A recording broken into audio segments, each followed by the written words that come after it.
सबसे तेज और ताज़ा खबरों के लिए आज ही सब्सक्राइब करें हमारा चैनल। नमस्कार, आज की मुख्य खबरें कुछ इस प्रकार। कोरोना के विरुद्ध जन आंदोलन के कार्यक्रम के तहत रविवार को प्रभारी मंत्री प्रताप सिंह खाचरियावास उदयपुर पहुंचे। इस दौरान उन्होंने सभी से आग्रह किया कि सभी को इस अभियान में जुड़कर सभी को मास्क लगाने का आग्रह करवाना होगा ताकि इस कोरोना महामारी से बचा जा सके। कोरोना महामारी के बचाव के राज्य सरकार की हर संभव प्रयास किया जा रहा है, इससे कि आम जन को कोरोना के प्रति के जागरूक किया जा सके।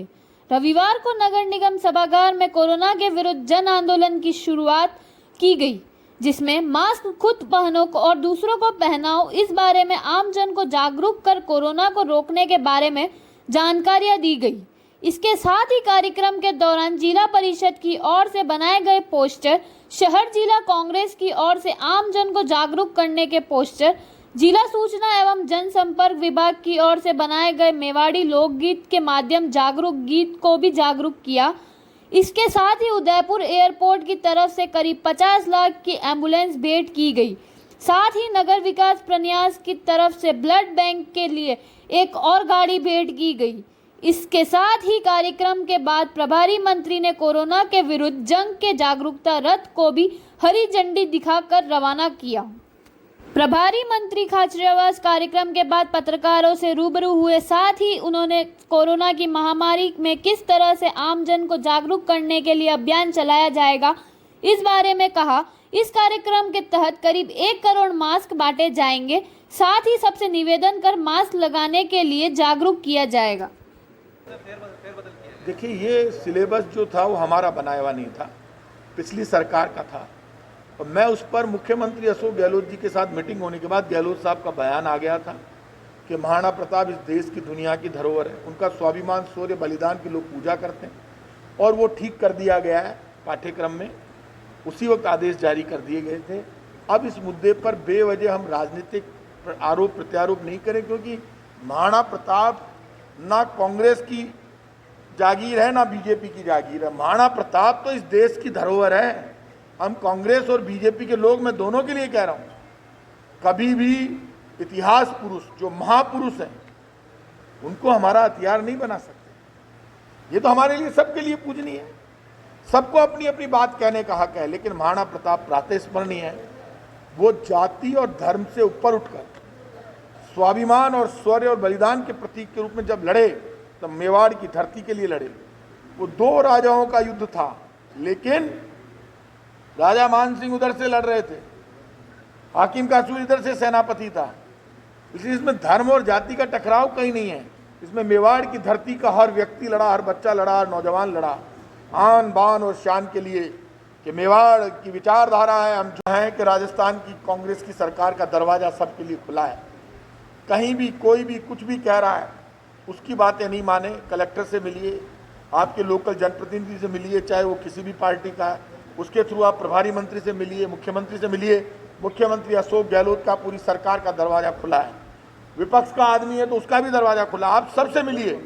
इस मुद्दे पर मैं इतना कह सकता हूं कि जो भी अपनी बात कहना चाहता है उसकी बात सुनने के लिए, उसका फैसला करने के लिए सरकार तैयार है। लेकिन सड़क पर खड़े होकर गाड़ी में आग लगाना, किसी का नुकसान करना, होटल तोड़ देना, दुकान तोड़ देना, मकान तोड़ देना, कानून हाथ में ले लेना, ये हमारी एकता को कमज़ोर करता है, ये हमारी ताकत को कमज़ोर करता है। मेवाड़ की धरती ने भारत की आवाज़ बनकर काम किया है।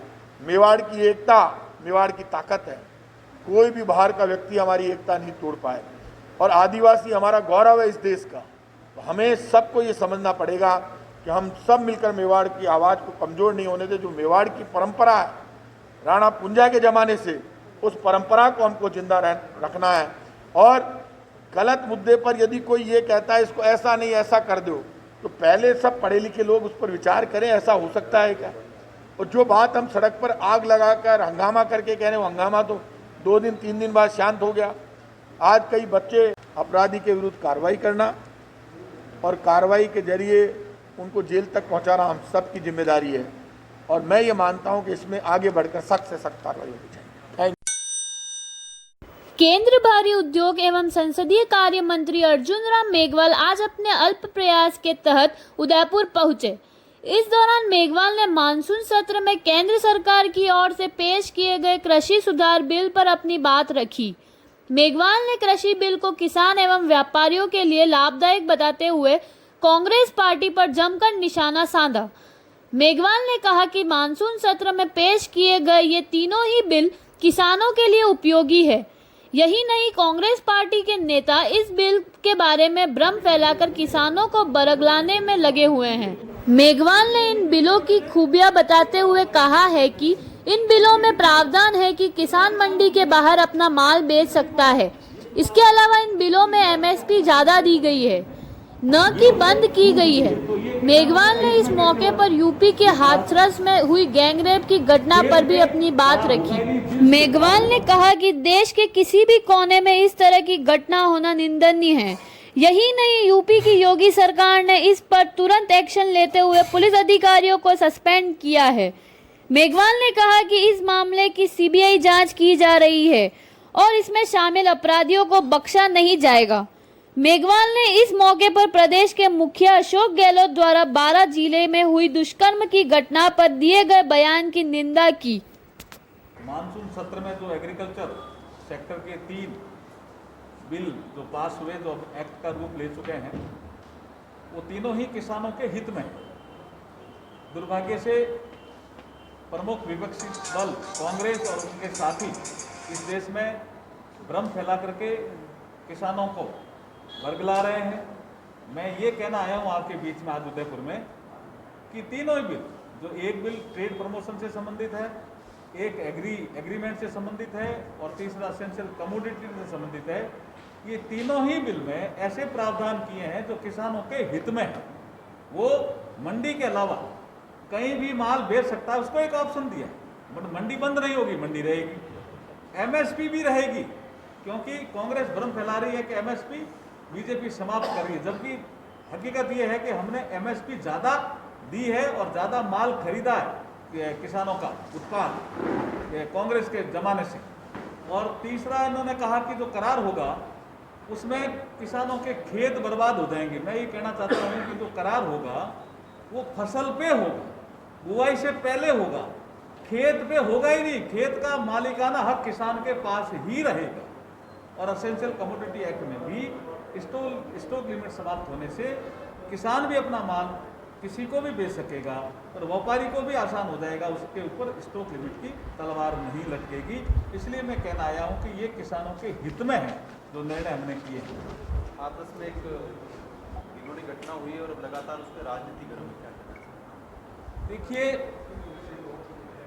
देश के किसी भी हिस्से में, किसी भी प्रांत में जो महिलाओं पे अत्याचार होते हैं वो निंदनीय है। भारतीय जनता पार्टी उसकी निंदा करती है।